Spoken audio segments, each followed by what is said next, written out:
রাসেল ভাই, আজকের কালেকশন কি আছে এখন? কালেকশন তো ভাই এই যে খুবই নতুন দুইটা কোয়ালিটির ব্যাগ। দুইটা কোয়ালিটি না, এই যে এখানে একটা টাইপ করে কালার থাকবে, প্রতিটাতে 6টা করে কালার থাকবে। 6টা করে কালার? হ্যাঁ, এটা তো 6টা করে কালার থাকবে। চমৎকার। এই বাদেও কিন্তু কালেকশনের শেষ নাই, এটা 1 লক্ষ কালেকশন ভাই এখানে সাজায় রাখছে। ভাই সর্বপ্রথম এইটুক ক্লিয়ার করে দেন, এই কালেকশনগুলো কারা নিবে?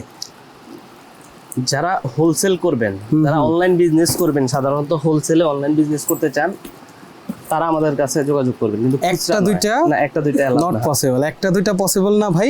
হোলসেল যারা নেবেন, কোয়ালিটি নিয়ে কোনো সন্দেহ নাই, ভাইয়ের নিজস্ব কারখানা। উনি নিজে আইসা আমাদের দোকানে ভিজিট করে দেখে নিতে পারবে, কোনো সমস্যা নেই। ভাই কোথায় আসতে হবে একটু বলে দেন। আমাদের চকবাজার শাহী মসজিদের সামনে আসবেন। প্রথমে ঢাকা চকবাজার শাহী মসজিদের সামনে এসে শাহী মসজিদ 2 নম্বর গলির 2 নম্বর গেটের পাশ দিয়ে আমাদের মার্কেটে ঢোকার রাস্তা। তো আমাদের মার্কেটের নাম হলো চাঁদ সর্দার কামাল টাওয়ার 2, ঠিক আছে, লেভেল 4। হ্যাঁ, লেভেল 4 আমাদের দোকান, লিফটেরও 4। আচ্ছা।